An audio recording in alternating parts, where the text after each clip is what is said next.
মনের অবস্থা লুকিয়ে রাখা একটা শিল্প। এটা নিখুঁত অভিনয় জানা শিল্পী ছাড়া অসম্ভব। সাধারণ মানুষকে একটা খোঁচা দিলেই তার ভেতরের সব রাগ, দুঃখ, অভিমান, ভালোবাসা, ঘৃণা লাভার মতো 10 দিকে ছড়িয়ে পড়ে। একসময়ে ভাবতাম কাউকে মনের অবস্থা বোঝাতে দিলেই সে বা তারা সহানুভূতিতে গলে যাবে। জীবনের আরেকটা পথ পেরিয়ে শিখেছি মনের অবস্থা যাই থাকুক, একটা কৃত্রিম হাসি ধরে রাখা দরকার। তোমার মনের ভেতর কি চলছে তাতে দুনিয়ার কারো কিচ্ছু আসে যায় না।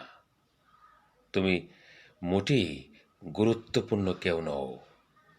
এই সত্য বোধ করি রোজকার চন্দ্র সূর্যের উদয় বা অস্তে যাওয়ার মতো চিরন্তন সত্যকে হার মানায়। অতএব মনের অবস্থা লুকিয়ে রাখতে হবে, কাউকে বুঝতে দেওয়া যাবে না।